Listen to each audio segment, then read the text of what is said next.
आज हम जाते स्लैम बुक खुलेम और हम प्रूव कर देम कि हम सही बानी और तू गलत पड़ू। तू देख लिया। काफी दिन से हम नोटिस करत बानी, तू जब देखा था प्रीता प्रीता प्रीता करत रहेला। हाँ, हर वक्त हर जगह तरह ओकरे खूबी नजर आवेला। तू पागल हो गया? अरे तू पागल हो गया का?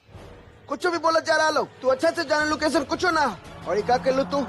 एक्सीडेंट हो जाता। एक तो तुम्हारा प्रेगनेंसी के लेके हम ऑलरेडी हैरान परेशान हैं और ऊपर से तू हमरे के ही ब्लेम करत हो। वाह, हम ये सोचते रहने की भगवान शर्लिन के हमरा लाइफ में काहे डाल दिलन। चल, भगवान तो सरलिन दिलन, हम तो एडवाइस देते नहीं। ये रिश्ता तोड़ दे।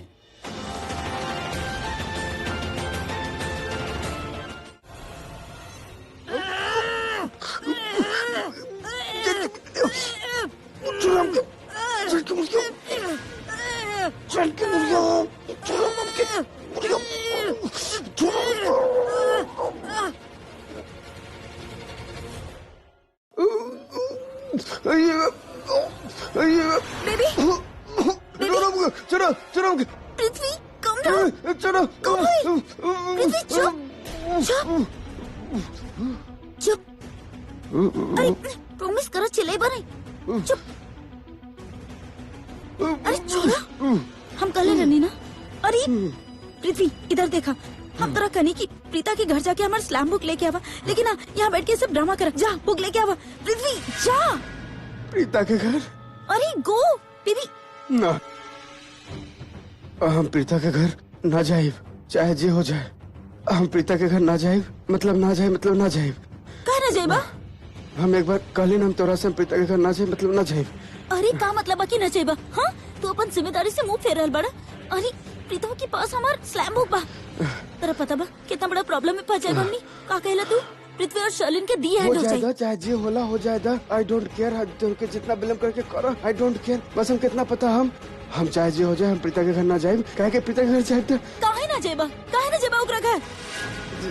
जान की बुढ़िया का बेबी, हम देखली यहाँ पर, हम देखली, मतलब हम फील केली, बहुत स्ट्रांगली फील केली। हमार गट फीलिंग है, अगर हम पिता के घर गली ना तो वो जो जान के बुढ़िया हमरा वजह से ठीक हो जाये। अरे का गट फीलिंग? सीधा सीधा बोला कि का कहे चाहेला? बेबी हम तोरा से कहे के चाहते हैं कि अगर हम पिता के घर गली ना तो वहाँ हमारे सामने जान के बुढ़िया से हुई और वो हमके देखी और ओकरा हाथ में ताकत आ जाये। हमके देखते ही ओकरा हाथ में इतना स्ट्रॉन्ग ताकत आ जाये कि वो यही से हमार गला दबा दी और हमके थप्पड़ मारी ना। बेबी हम ऐसा ना हो, बेदर चाहे जो हो जाए, हम प्रीता के घर ना जाए। बेबी प्रीता के घर जाके ना कुछ भी हासिल होएला ना। अगर तू प्रीता के घर ना जाएगा तो हमारा स्लैम बुक कहाँ से मिली?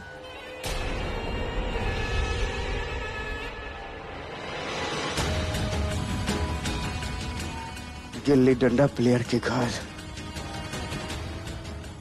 आई एम डैम श्योर कि स्लैम बुक प्रीता के पास ना, बल्कि वो गिल्ली डंडा प्लेयर करण लोथरा के पास है और वो ओकरा कमरा में। करण के कमरा में?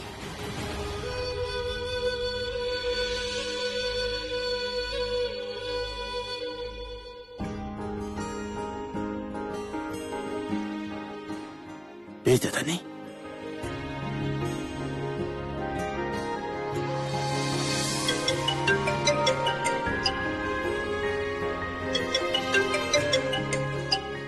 करण के फोन?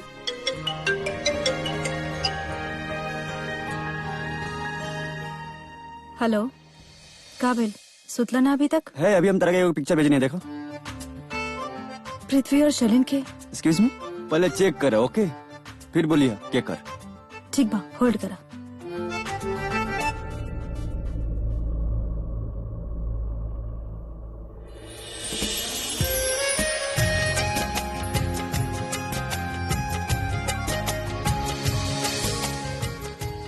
हाँ, तोहार और हमार फोटो बा। यस, हमार और तहर। एक्चुअली ना ये फोटो देख के हमका मन कलेसिया कम तारीफ करी और तारीफ के दिल में ना रखे चाहिए।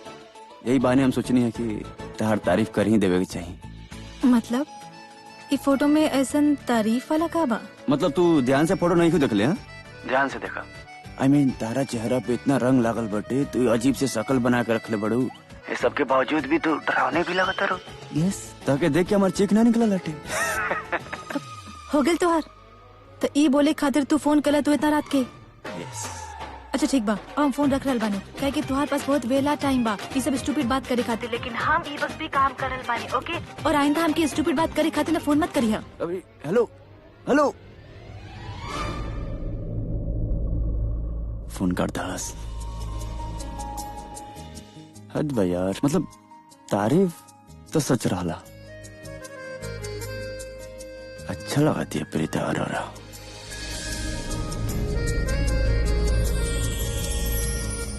तारा चेहरा पे इतना रंग लागल बा, तू अजीब से चेहरा बनेले बड़ू। ये सब के बावजूद भी तू डरावनी नहीं खुला कर। पागल बाई लेका, बिल्कुल पागल।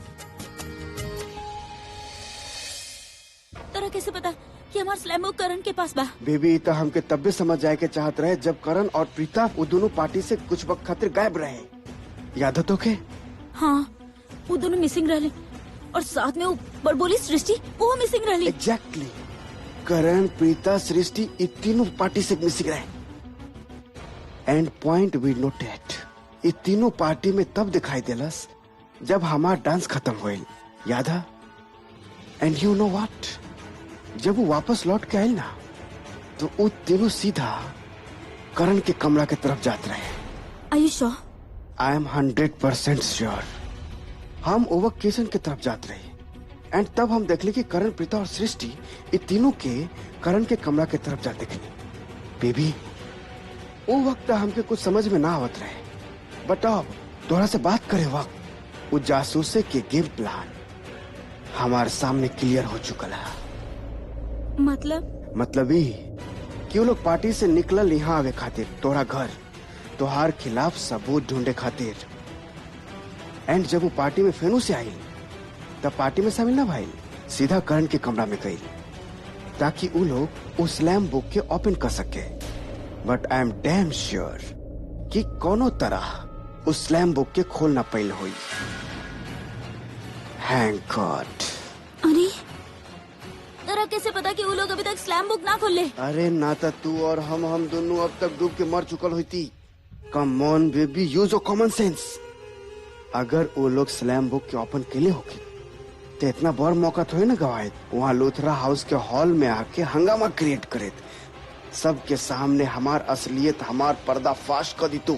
अरे सवाल के गोली बरसाई तू, छोड़ी थोड़ी ना हमरा क्यों जासूस कहीं के। बट थैंक गॉड उस स्लैम बुक ओपन न कर पाइल और हम अब तक बचल है। Thank God. लेकिन ज्यादा देर तक ना बचा, ज्यादा वक्त नहीं के हमने पास। You know I don't care कि तू कैसे करबा, पर तू प्लीज या करण के घर में जा, ओकर रूम में जा और हमार स्लैम बुक लेके आवा प्लीज। पागल हो गए बारू का? गलती तू करो और भुगती के पृथ्वी। ये जे भी प्रॉब्लम क्रिएट भइल ना वो सब तोरा बेवकूफी की वजह से। हमार राज तो के स्लैम बुक में लिखे का जरूरत रहे? अब देखो कितना बड़ प्रॉब्लम क्रिएट हो चुका। वो तो अच्छा भइल कि अब तक उस स्लैम बुक ओपन न कैलास, वरना तोहार और हमार अब तक तो बैंड बच चुकल होके। एंड का बोल रहा तू? लुथरा हाउस जा। पागल हो गए बारू का? ये वक्त लुथरा हाउस? अरे लुथरा हाउस के अंदर एंट्री कैसे लेबा? आई डोंट केयर तू कैसे एंट्री लेबा, तुम्हारे पास कोनो और ऑप्शन नहीं के बचल। तू अभी यही वक्त करण के कमरे में जाके हमारा स्लैम बुक लेके आवा। अरे तू बाद में चिल्ला लिया, बाद में हमने पे इल्जाम लगा लिया, लेकिन अब भी प्लीज तू जा। अरे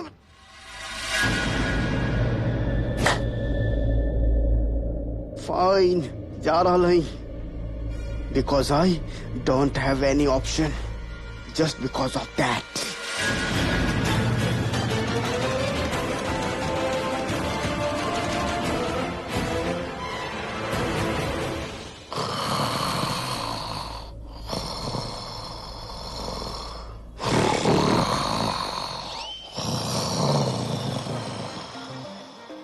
ओ जी आप सुन रहे हैं कि ना? आप बाहर चल जाएं, बहुत आवाज हो रहा बा। तो अरे चुप हो ना जी, चुप हो ना। तू काम कर, तू करण के रूम में जाके सूत जा। तोहर खर्राटा के वॉल्यूम कुछ बढ़ती जा रहा बा। अरे सुन रहा है जी, बाहर जाके सूती। कितना शोर मचा रहल बानी। करण के रूम में चल जाई, हमके भी तो सूते देना शांति से। जाई आप करण के रूम में जाई, आप हमके डिस्टर्ब मत करी। जाई, डिस्टर्ब मत करी हमके। ओ जी जाई जी, जाई करण के रूम में जाके सो जाई, डिस्टर्ब मत करी हमके।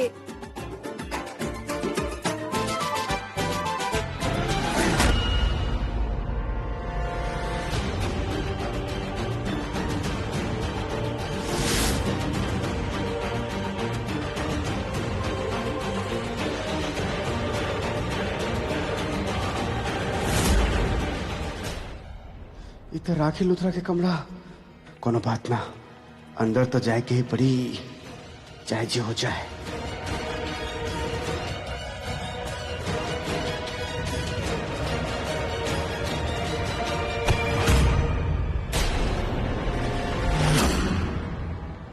ओ जी आप गई नहीं ना अभी तक?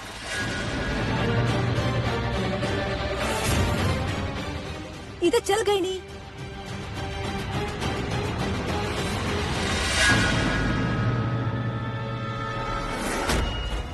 फिर ये आवाज अचानक कहाँ से आ गई?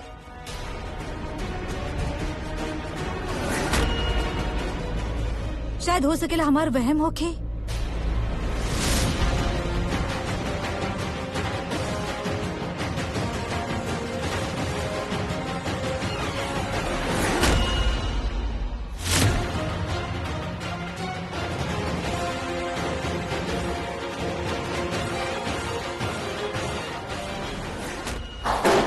केबा केबा केबा वहाँ पे, केबा केबा हुआ?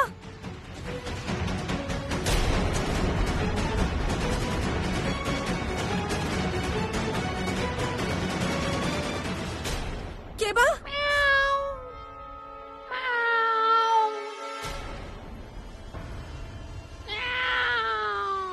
बिल्ली बा। पहले तो महेश जी सुते ना देवत रहे और अभी बिल्ली डिस्टर्ब करल बाड़ी। आज के रात तो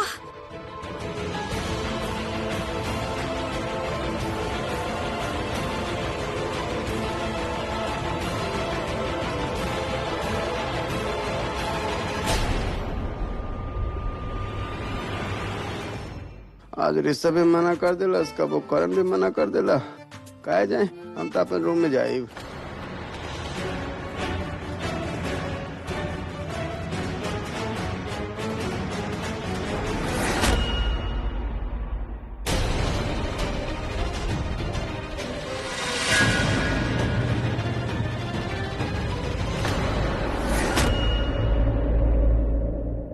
पृथ्वी के देख लिया? ना ना, पृथ्वी कहाँ से आई? चश्मा ना पहने, नींद आ डालो। चला, का किस्मत है यार, नींद में दिखाई भी दे रहा था पृथ्वी। कम से कम माधुरी दीक्षित दिखाई था। तकदीर खराब है अपन तो।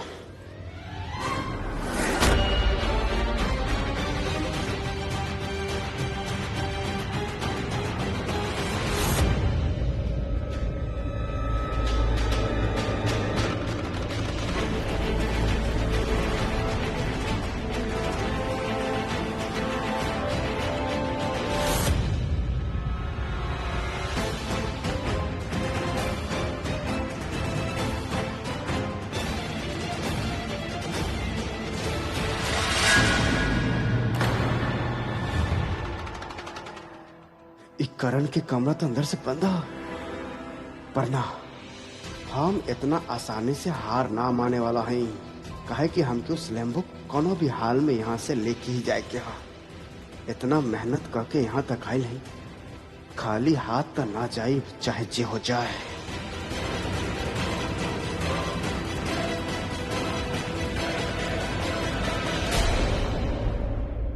अरे यार, ये खिड़की भी बंद है तो एक गिल्ली डंडा प्लेयर तो कुछ ज्यादा ही अलर्ट हो चुका है। काहे के स्लैम बुक एकरा कमरा में ही है। ये खातिर ते सब बंद करके बैठल है। एंड ये खातिर महेश लुथरा अंदर ना जा पायल कि सोचत हुई कि बेटा सो रहा, काहे परेशान करी, काहे डिस्टर्ब करी। पर हमार का, हम तो पृथ्वी मल्होत्रा है। हमके जे चाहिए, मतलब चाहिए स्लैम बुक तो हम कोनो भी हाल में यहाँ से हासिल करके रहा। पर कैसे कैसे कैसे? ओह, ऐसे बाथरूम की खिड़की वो कब काम आई? गिल्ली डंडा प्लेयर।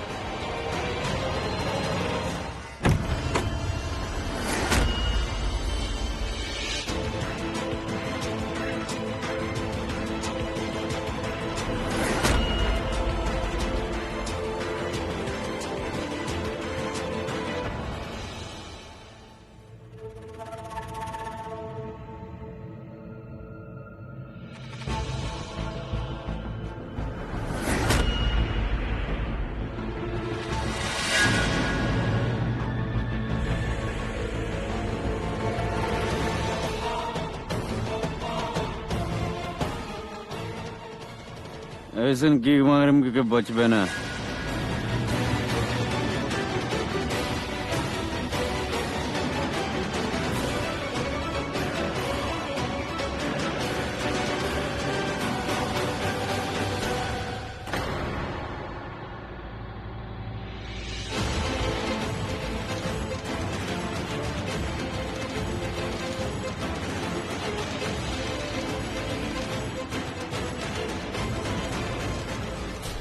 चला अच्छा हा, गिल्ली डंडा प्लेयर नींद में हा।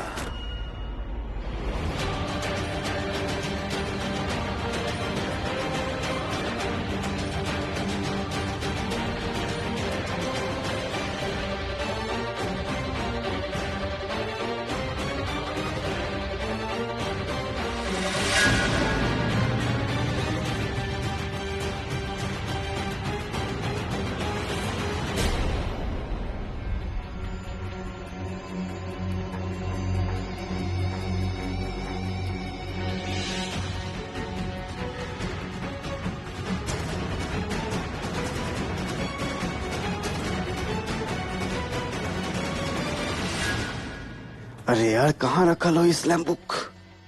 होई बुक करी तो ये कमरा में होई 100%, पर कहाँ?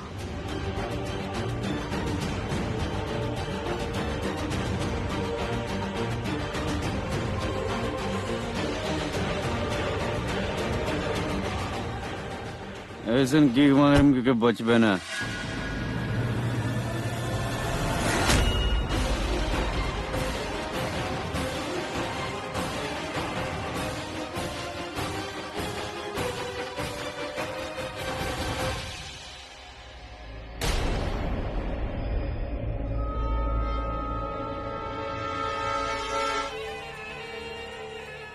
ये गिल्ली डंडा प्लेयर तो नींद में हा। अच्छा, शायद ये हमके लेके कोनो बुरा सपना देखले होई। बट हाउ डे यू तू हमके लात मारला। जी तक करता तो कि ऐसा जोरदार किक लगाई लुथराज के बच्चा। ना ना hold on hold on hold on, बहुत मौका है एकर हड्डी तोड़े खातिर। फिलहाल एकरा जगावे के रिस्क ना ले सकीला पृथ्वी, बट याद रखब हम एक एक एंड सूद समेत हम वापस करब तोहके गिल्ली डंडा प्लेयर।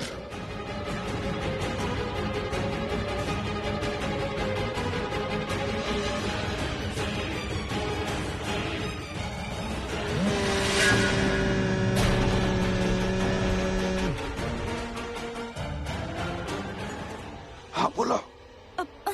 हेलो पुनू, तू कहाँ बड़ा? तू घर के अंदर पहुँच गया ना? कितना बोर बेवकूफ हो तू यार। कॉल काय कर दो। टैंक कोड हम अपन फोन साइलेंट रख ले रहे, वरना आज तो तुम पकड़ा जीती।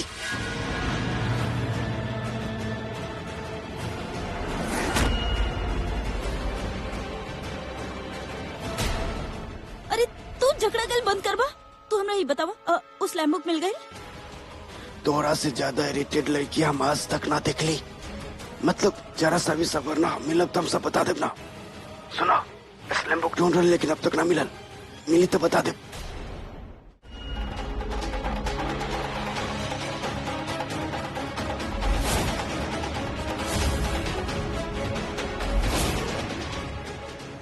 Hello hello पुनू।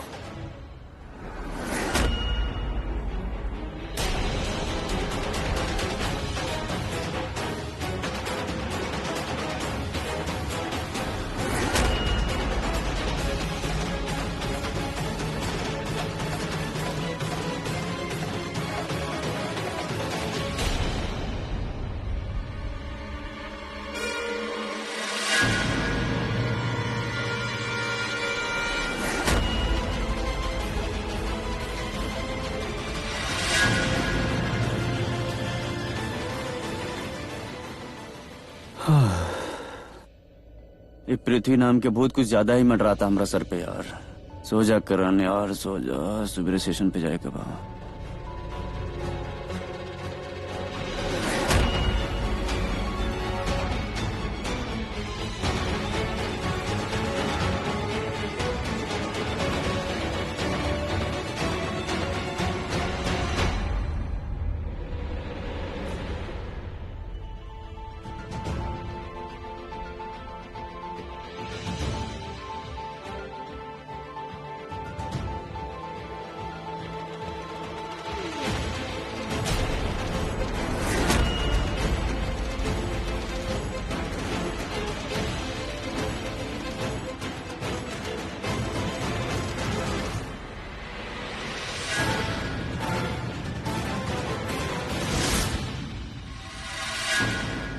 स्लैम बुक, इरा स्लैम बुक। लेकिन निकल तकिया के नीचे हाथ डालकर ओकर निकाल बहुत मुश्किल। कैसे कैसे निकाली स्लैम बुक के, बहुत मुश्किल। काहे कि अगर पकड़ा गेली तो एक गिल्ली डंडा प्लेयर हमरा से लड़े लगी और फिर वो चिल्ला के पूरा घर के सामने हमार कच्चा चिट्ठा खोल दी।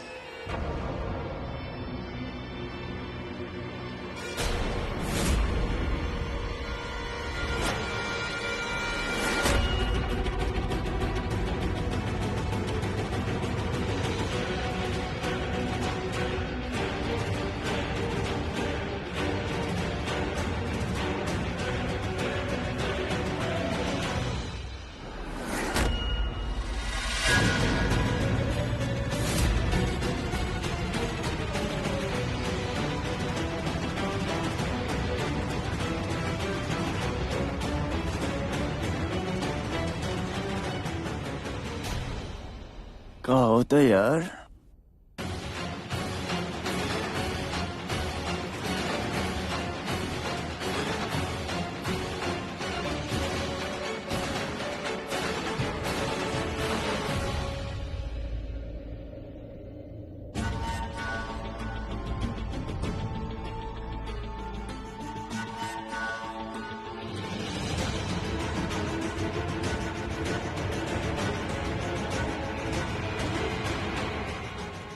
पृथ्वी बेहतर ये हुई कि यहाँ से चुपचाप जैसे आयल रहला वैसे निकलला निकलला।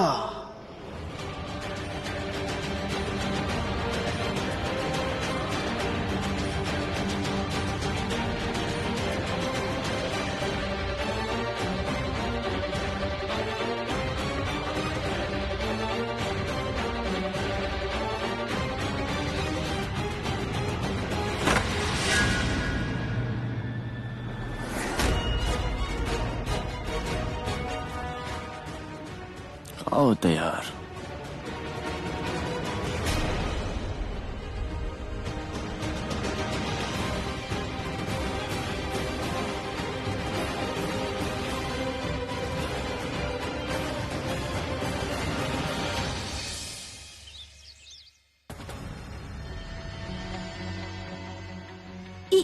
पृथ्वी के फोन कल रात से बंद बा, पता ना कहाँ बा। शर्लिन, अभी करीना के फोन आयल रहे। करीना आंटी कॉल कहले रहली, तब मॉम इतना सैड काहे लगत बड़ी? आंख में आंसू बहन कर। ओह गॉड, कहीं स्लैम बुक के सारा राज इनका पता तो ना चल गई? मतलब करण स्लैम बुक खुलवा ले।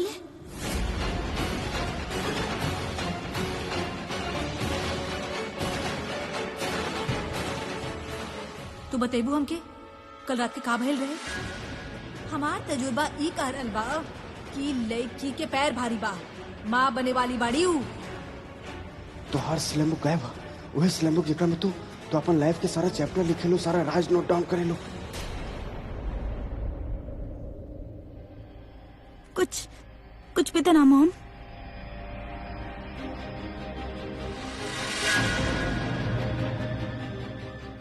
कुछो कैसे ना, हमके सब पता बा। तू ऋषभ से अपन शादी के लिए कितना सीरियस कब हो गईलू हमके पता ही ना चलल। और हम सोचत रहनी कि तू अब भी वो पृथ्वी के प्यार में फसल बाड़ू। यू नो, अभी करीना के फोन आयल रहे, वो हमके बतैली कि तू ऋषभ से शादी करे खातिर कितना बेताब हो रहल बाड़ू कि राखी तू दोनों की शादी के प्लानिंग तुरंत कर रहल बाड़ी। वो लोग तोरा से कितना प्यार करेले। एकर मतलब बाकी स्लैम बुक के बारे में अब तक केहू के कुछ ना पता। बट ये पृथ्वी के फोन काहे नहीं खेला गए? अरे का हो गल शर्लिन? आर यू ओके? कुछ ना, आई एम फाइन मॉम। पक्का ना? हम डॉक्टर के फोन करे थे अभी।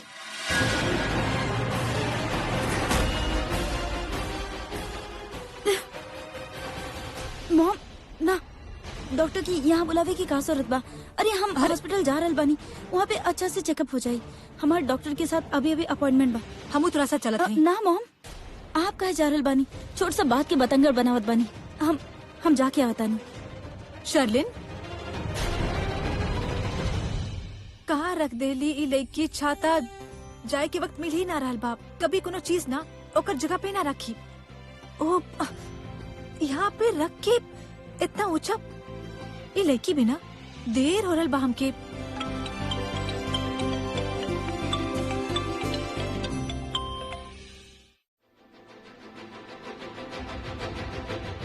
आज हम जाते स्लाइम बुक खोले और ये प्रूफ कर दो कि पृथ्वी के लेके हम सही बनी और तू को तू देख ले।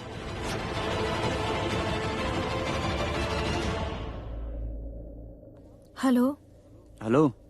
ओ का भइल? तू बहुते ज्यादा टेंशन में लग रहल बाड़ा। स्लैम बुक खुलल ना कब? 1 मिनट प्रीता और तके कैसे पता कम टेंशन में बनी? वो भी स्लाइम बुक की वजह से। अरे तोहर आवाज सुन के और कैसे हमेशा इतना फुल ऑफ कॉन्फिडेंस होखेला, जोरदार तरीका से बोलेला।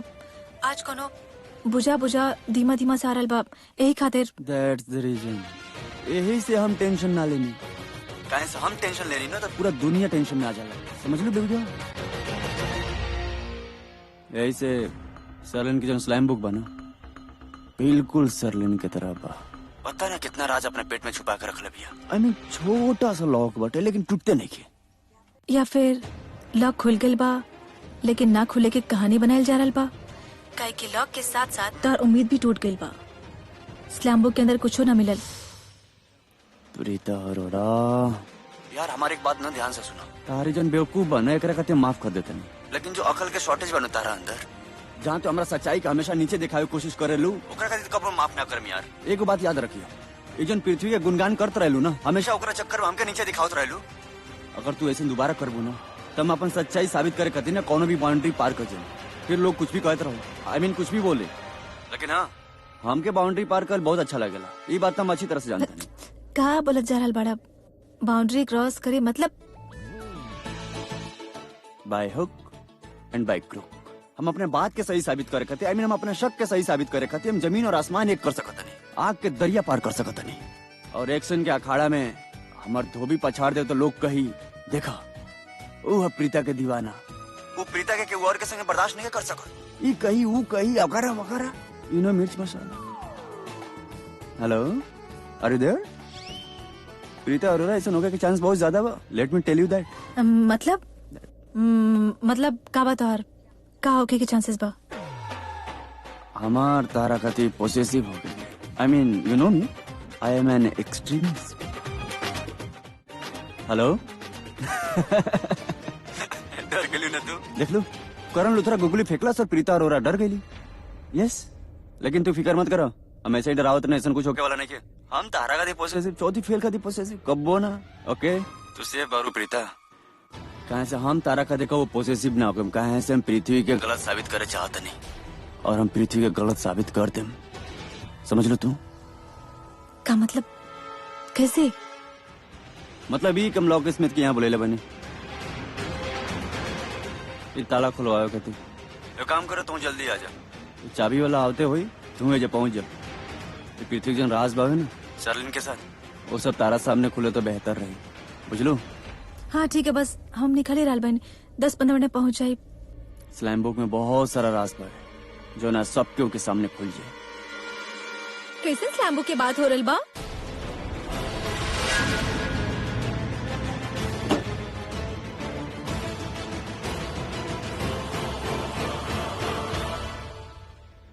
ओ हमार स्लैम बुक माँ जिसमें हम अपन राज लिखे ने गर्लफ्रेंड के बारे में।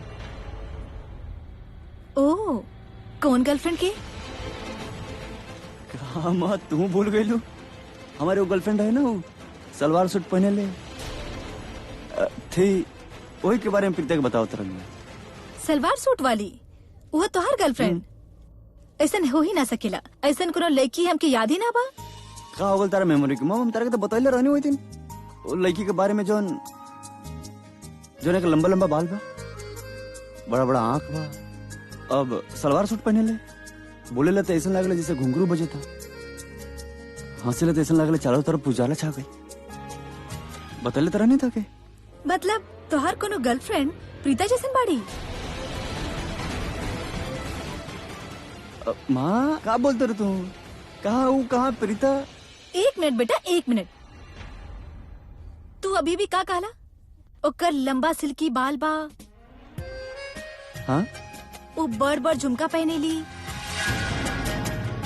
जी। और ओकर स्माइल बिल्कुल वैसे नहीं बा जबकि वो मुस्कुराए था दूर दूर तक उजाला हो जाए, बिल्कुल प्रीता के जैसन। हाँ माँ तो कुछ ही बोला जाता रो यार। कहाँ वो ब्यूटीफुल, कहाँ ही dumbo beautiful. I mean Preeta में वाव फैक्टर तो बिल्कुल भी नहीं है माँ। अच्छा बेटा, तू ओकरा से ही बात करत बड़ा ना? हाँ तो दे हमके ओकरा से बात करे के बा। काहे कि बेटा तू अपन गर्लफ्रेंड के प्रीता के साथ मिक्स करल बा, यही खातिर दा एक बार हमके फोन दा, हमके प्रीता से बात करे के बा। हेलो प्रीता बेटा, वो दरअसल हॉस्पिटल से कॉल आयल रहे, मम्मी जी के जे एक्सरे रिपोर्ट्स बा वो रेडी हो गइल बा, ता तू अवते वक्त वो रिपोर्ट्स लेके आ जाइबू का? जी राखी आंटी, ऑफ कोर्स लेके आ जाइब। नो नो नो नो नो, माँ होकर बहुत इंपॉर्टेंट काम करती बोले ले बन्ने। ओके जावे के बटे सुनो, तू बिल्कुल माँ के बात मत सुनिया, तू ए जाओ, बहुत इंपॉर्टेंट काम बटे, ताकि पता बटे। ओके माँ प्रीता, तू ही करण के बातें बिल्कुल ही मत कहिया, ठीक बा? जे हम कहले बानी उहे करिहा। तू माँ के बात बिल्कुल ना सुनबू, इमीडिएटली तू ए जाओ, ताकि पता बा कितना इंपॉर्टेंट काम बा। ओके कुछ मत सुनो, तू डायरेक्ट ए जाओ। अरे 1 मिनट, 5 मिनट लागी रिपोर्ट उठावे में, हम आ रहल बानी ना, हॉस्पिटल से होती आ जाए। बाय। हेलो हेलो, हमके नहीं लेगी, बिल्कुल भी पसंद नहीं किया, बिल्कुल नहीं क्या पसंद, एकदम मैनरलेस भी है। आई मीन फोन कर था हमारा इतना इंपॉर्टेंट काम रहा। 1 मिनट, हम तो ऐसे भी नाराज बानी। काहे? जब भी हमारा इंपॉर्टेंट काम रहा तब तू अपना काम के इंपॉर्टेंट बताओ लो, काहे हमारे बात सुनबे ना करे लो। काहे कि हमके हमार काम ज्यादा इम्पोर्टेंट लागेला, और जब तू ऐसा स्वीटली शिकायत करेला ना, तब तोरा पे बहुत ही प्यार आवेला, और तब तुम्हारी काम के जानबूझ के नॉट सो इम्पोर्टेंट बना देते हैं। बस ये सही बात नहीं है माँ, I am telling you. Oh really? इतना छोट सा बात पे ही नाराज हो गईला? ओ हमार बच्चा।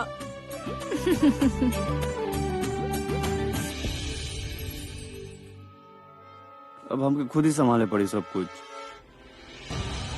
पेशेंट नंबर 55 के फाइल यही रहे ना? Yes sister Anita, don't worry, file संभाल के रख ले हैं। ओके ओके।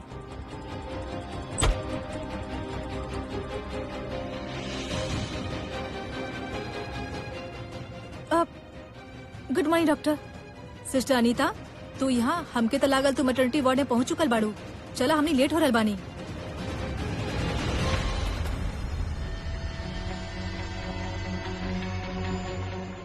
हेलो सिटी हॉस्पिटल, जी हाँ, आपके ऑन ड्यूटी डॉक्टर से मिले के पड़ी, और हाँ फॉर्म से फिल करे के ही पड़ी। लिसन, हमरा वो डॉक्टर गाने का नाम बा, डॉक्टर सीमा से मिले के बा। 1 मिनट प्लीज। जी आईडी प्रूफ भी लेके आ जाए और एड्रेस प्रूफ भी। ओके फाइन, हम आपके 3 दिन बाद की अपॉइंटमेंट दे देते हैं। ओके एक्सक्यूज मी, हेलो, हमरा डॉक्टर सीमा की अपॉइंटमेंट चाहिए। सॉरी मैम, लेकिन आपकी अपॉइंटमेंट लेके आवे के पड़ी, या फिर इमरजेंसी बात करा दी? अरे इमरजेंसी समझ ला, कल रात के डॉक्टर हमारे चेकअप के लिए रही, पता बा बहुत अर्जेंट केस बा। लेकिन मैम अगला 3 दिन खातिर डॉक्टर सीमा की अपॉइंटमेंट बिल्कुल ही फुल बा, हम आपके कोनो भी अपॉइंटमेंट नहीं दे सकत बानी। देखा, तू हमरे से ये तरीके से बात ना कर सकेलू, इमरजेंसी केस बा, इतना दिन हम वेट ना कर सकेनी। तोरा जैसन लोगन के हम बहुत अच्छा तरीके से जाने नहीं, यहाँ पे आके 1 घंटा फोन पे बात कर लेबू, अपन मेकअप ठीक कर लेबू, लेकिन अपन काम न करबू। तू डॉक्टर के जाके कहा शर्लिन आयल बाड़ी, वो हमरा के अच्छा से जाने ली। मैम आप समझ का ना रहल बानी, अब ई वक्त आपसे नहीं मिल सकत है, वो बिजी है अपन काम में। अरे तू समझत काहे नहीं खो? पता न डॉक्टर सीमा का कर देली, उनकर चेकअप के बाद हमरा पेन हो रहल बा, कॉम्प्लिकेशंस हो सकेला, अगर कुछ गलत हो गल तो फिर भी तू हमरा रोक रहल बाड़ू। हाउ डेयर यू? मैम जैसन कि हम करनी कि अगला 3 दिन में हम आपके कोनो भी अपॉइंटमेंट नहीं दे सकत हैं,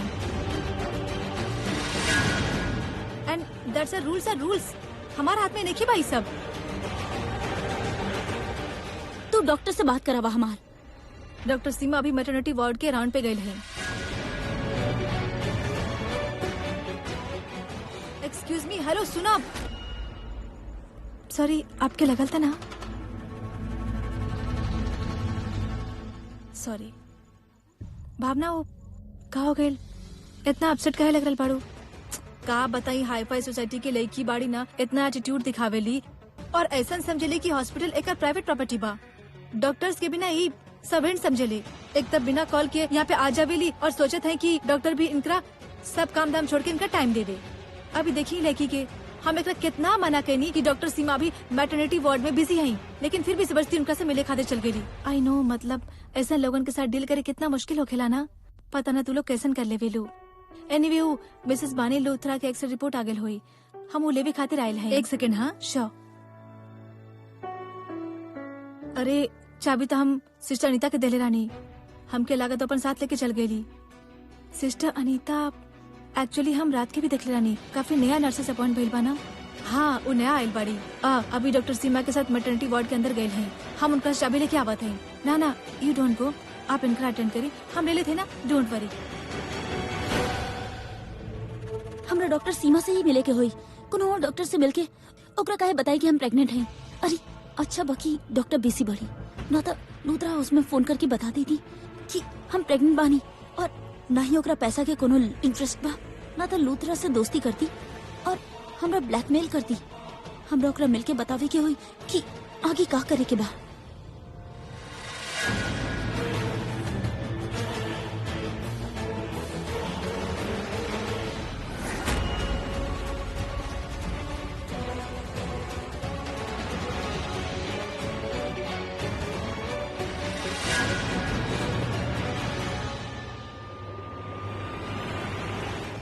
एक्सक्यूज मी, डॉक्टर सीमा कहाँ बड़ी? ओ लास्ट वाला बेड में। आप खामो खाई घबरा गई नहीं, टेंशन ले वाला कोनो बात ना बा, आपके बच्चा बिल्कुल सही सलामत बा। हाय डॉक्टर। तू का बात बा?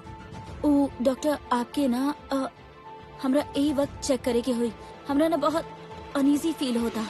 इट्स ओके, पहला बेबी बा ना, वैसे छोटे मोटे परेशानी तो आवत ही रहेला इस स्टेज में। आप टेंशन मत ली, और कल रात के ही तुम आपके चेकअप कर ले रानी, सब कुछ तो ठीक बा। आप घर पे सबके बता देनी, आई मीन सब ठीक बा?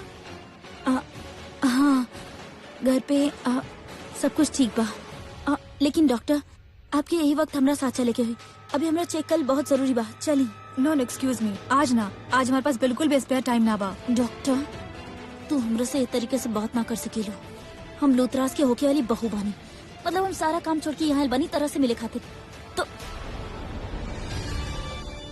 आई मीन टू से डॉक्टर हमार तबीयत बहुत खराब हो रहा बा, प्लीज हमरा चेक कर ली। हमके दिख रहा बा जे आपके अंदर हार्मोनल चेंजेस आ रहा बा, ओकर वैसे आप परेशान हैं, जरा जरा से बात पे इरिटेट हो रहा बानी, और 2 मिनट भी कहीं चैन से बैठ ना पा रहा है। बट बिलीव मी, ये सारा सिम्टम्स बहुत ही नॉर्मल बा प्रेगनेंसी में, आप स्ट्रेस मत ली। आपके पता बा कि नर्स अनीता कहाँ बाड़ी? वो लास्ट वाला बेड पे डॉक्टर सीमा के साथ। ओके थैंक यू। डॉक्टर आप एगो काम करी ना, आप हमरा अपॉइंटमेंट दे दी, ओकर बाद हमारे सारा हार्मोन्स प्रॉपरली काम करी है जैसे कि हम चाहता नहीं। ओके फाइन, आज दोपहर 2 बजे के अपॉइंटमेंट आपके दे रहल बानी, लेकिन प्लीज लेट मत होई, और यहाँ वहाँ घूमे खातिर मत चल जाएं, काहे कि हम आपके अपन लंच टाइम दे रहल बानी। आप बाहर जाएं और अपन नाम रजिस्टर करवा दी।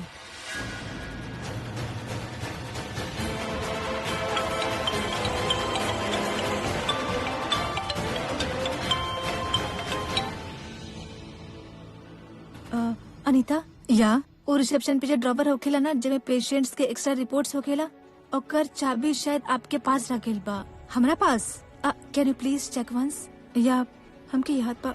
ओह नो, हमारे पास ही बा। Just a second. ओह डॉक्टर, हम 2 मिनट आई नहीं। ओके चलिए। देख लू मिल गई हमरा अपॉइंटमेंट। अरे खामखा हमरा रोकत रहलू, तोरा यहाँ पे काम करे के पैसा मिलेला, टाइम पास करे खातिर ना। का कहत रहलू तो हमरा से? डॉक्टर बिजी बाड़ी, 3 दिन तक कौन अपॉइंटमेंट फ्री नहीं खे, लेकिन हमरा तो डॉक्टर आज के ही अपॉइंटमेंट दे देले। ये बात तेरा समझ में ना आवेला कि हम शर्लिन बानी, अगर आज के बाद हमरा रोके की कोशिश केलू ना तो हमरा से बुरा क्यों ना हुई, समझ लो तू। ओ गॉड, का लेकी बाड़ी।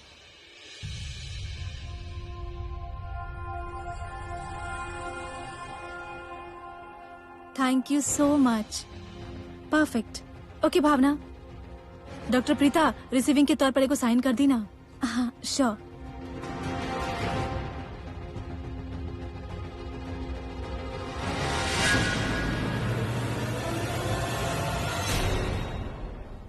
शर्लिन, एक सेकेंड, ये मटर्निटी पेशेंट्स के रजिस्टर बा, हम आपके दूसरा रजिस्टर दिए थे। शर्लिन के नाम मटर्निटी पेशेंट्स में ई रजिस्टर बा। मॉम की जन चाची जी बाड़ी ना वो कहत लेके सरलिन माँ बनवा दी। Doctor Preeta sign. हाँ या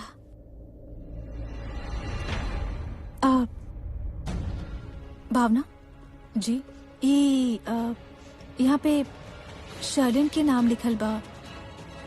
ई लड़की ओ ई उहे लड़की बाड़ी जकर बारे में आपके बतावत रानी। बहुत ही अकड़ुआ, बहुत ही बदतमीज लड़की बाड़ी। वैसे तो नाम अच्छा बा शर्लिन, लेकिन हमें बात करे के बिल्कुल भी तमीज नहीं बा। एकर मतलब शर्लिन प्रेग्नेंट बाड़ी। चाची जी के जजमेंट सही रही।